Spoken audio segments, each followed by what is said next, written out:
Hi everyone, Leanne here from Jaded Blossom, and it is day 3 of our September 2021 release, and I have 2 cards to share with you today. Hey everybody, so I am using our Brewing with my Gnomies stamp set, along with Purrfect Halloween, Word Bubble dies, our Spiderweb stencil, and our new Halloween Hisses stamp set. Super cute. There we go. And I colored those images up with Copic markers and cut them out with my Brother Scan and Cut with a 0.4 border. All my die cutting was done on my Gemini machine. Now that's a Wendy Vecchi Make Art Station, and that's a piece of Simon Says Stamp 120-pound cardstock.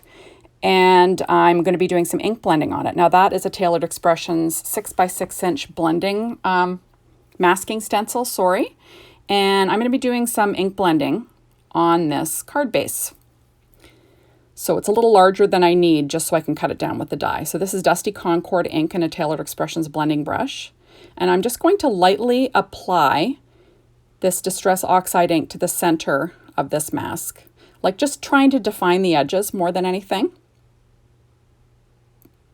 There we go. And just bring it in from the edge. It doesn't have to look perfect. It'll be covered up by a stencil, but I just wanted to define the edges. There we go. So easy stuff. I love the Wendy Vecchi Make Art Station holding everything in place.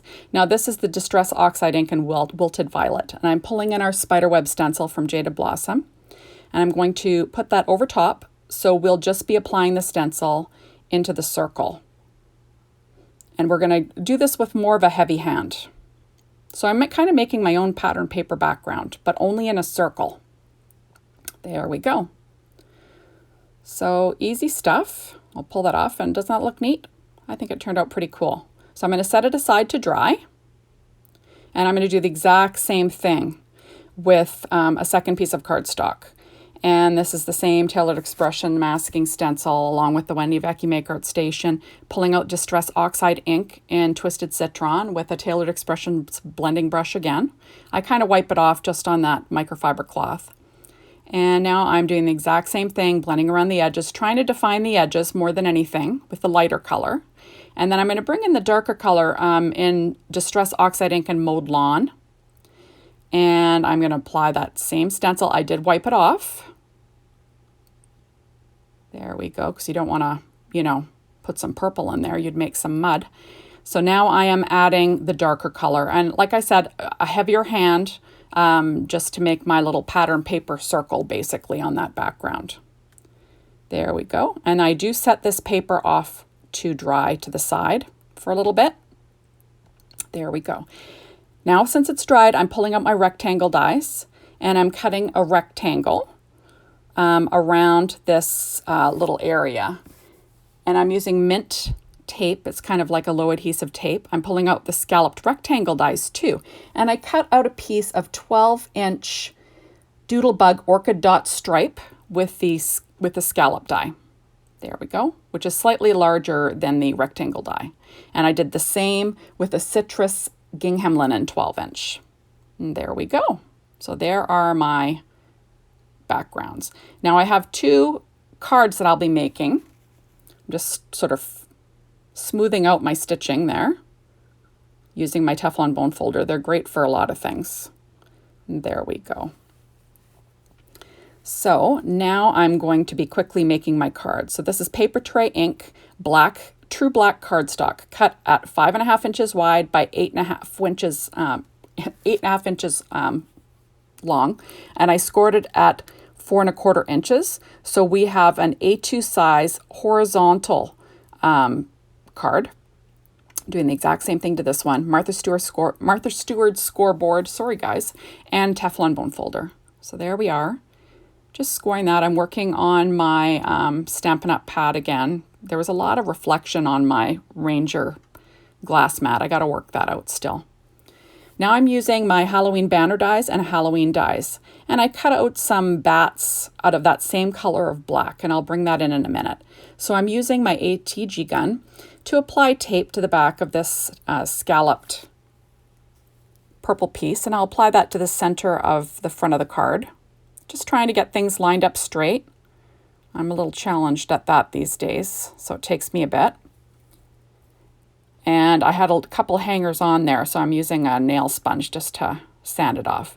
And now I'm pulling in the citrus gingham, and I'm going to add that to the front of the other card with the ATG tape again. So easy stuff. And, you know, we'll just center it, and then we'll have a quick card. I love these bright colors from Doodlebug. They're just so pretty. And my favorites are the dot stripe, like dot stripes and the gingham linens. Those are just my favorite. I love those for backgrounds to give a little bit of interest, but nothing too busy. There we are. So I'm going to line that up in the center. And this is taking me forever because, you know, like I said, I'm challenged at this these days. And if you're using ATG tape, you really don't have a chance to make a mistake. That's going to rip some cardstock. Okay, so now I have my two card backgrounds. And I cut the black cardstock, the same one, at 3 3/8 by 4 5/8 so I can frame out that the stitched rectangle. The rectangle I used was roughly 3 1/4 by 4 1/2. There we are. And I just cut the black paper 1/8 of an inch larger just to give it a second frame. Or one frame to go in between, you know, the background and my pattern paper. So there we go. Now I colored my images using my Copic markers. They'll all be listed on my blog, all the colors that I used. And I put everything on my blog that I use. So if there's anything you see that you want to get, usually I have everything listed there. So there we go, just applying some more ATG tape, and then I'll add these to the front of my cards. Now you'll notice that I wanted the purple on the green, and I want the green on the purple. I just find it gives it more of a pop of color, and it also, you know, that's what I'm going to be doing with my little cat Halloween cup and my Frankie Halloween cup. I'll be putting the opposite color on the background just to make it pop a little bit more. So there we are, lining everything up. I love using Jaded Blossom stencils this way. I just think that it's great. It gives a neat little spotlight look. So now I've got my images, and I'm going to pop them up using 3M foam tape just because it rips and it tears easy. And, you know, I could have used other dimensional adhesive. I use Stampin' Ups a lot, but right now I decided I'm just going to go ahead and I'm going to use my 3M foam tape for these. And I'm going to pop up these adorable little Halloween mugs. So if you are a coffee drinker, this is kind of up your alley, or even a tea drinker, you know, or this could be cocoa in this mug for all we know, but these mugs are just too darn cute. I just love them. And I'm just making sure that everything is equally popped up because you don't want anything to dent in the mail.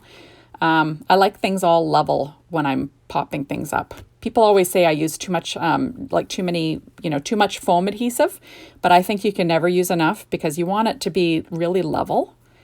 And I hate that when things look kind of wonky. So there we are, adding a little bit more foam tape there, and we'll get this all straight. The sentiments on this set are adorable.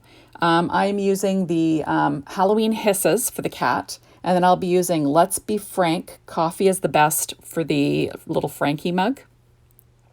So it's just too cute. So I'm just going to peel off this backing here, and then we will get going on this.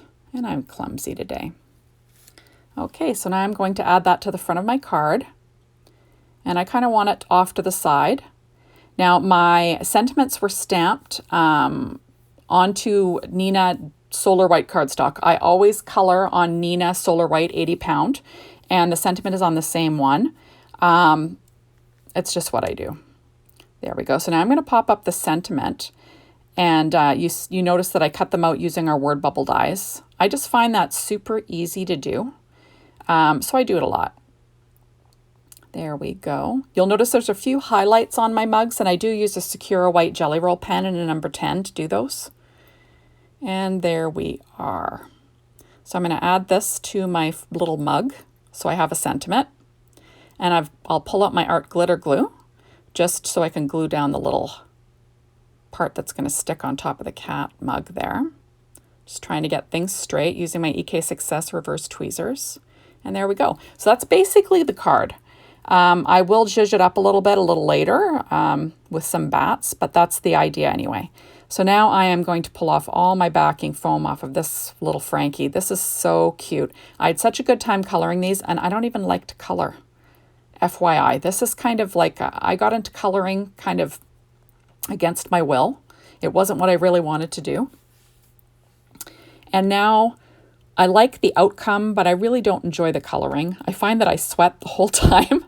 I sweat the details. I'm always like, oh no. So like, if you look at the Frankie's eyes, I couldn't define the pupil. So I added some secure white Jelly Roll pen, but I really didn't like that. So I'm going to pull out something a little later to define the eyeball or the pupil a little more. There we go. Adding a little bit of that art glitter glue again. Just trying to get things straight. And there we go. So super cute stuff. Now I went ahead and I cut out bats from that Halloween dies and the Halloween banner dies out of that paper tray ink black cardstock. And now I'm using scrapbook adhesives. They're thin 3D foam squares in black. And I'm just going to use those to pop up the bats.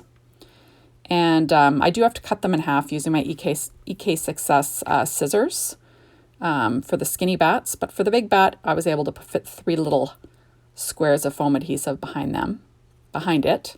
And then I will add little slivers. I just cut these squares in half, the small ones. There we go. And then I'll pop up the little bats. I just think these turned out adorable. Super easy. On the inside, all I did was I added a piece of white cheap cardstock, 4 by 5 1/4 inches. So it's got a nice border on the inside. And at the end of all this crafting, when I have some leftover Halloween paper, I will probably put 1 inch of Halloween paper across the both of them. I'm going to be adding sentiments to the inside also. I didn't take pictures, but I put sentiments on the inside from those 2 Halloween stamp sets that I mentioned at the beginning. What was it called? Brewing with my Gnomies. And I think it was Have a Perfect no, not Have a Perfect Halloween. Sorry guys, I'm looking through my little pile here trying to find it. Oh, it'll be listed on my blog. Sorry guys. But I also used that one with the cat and the dog stamps for the inside. There we go. So how cute is that? Now see, I'm not liking those pupils. So I'm going to pull out my Nuvo Crystal Drops in Ebony Black. And I'm just going to put a nice dollop as a pupil in the center of each eye on this cute little cup. And then we will call that done. So thank you so much for stopping by. Be sure to hop on over to the Jaded Blossom blog and check out everybody's beautiful designs for today. And also maybe, see if you want to get your hands on this. Today's the last day of the Gotta Have It Now. Everything will be in the store starting on Friday. And that's about it. So please come back and visit my blog tomorrow and my YouTube channel, as I will have some more projects to share. Thank you so much, and we'll see you soon. Bye, everyone.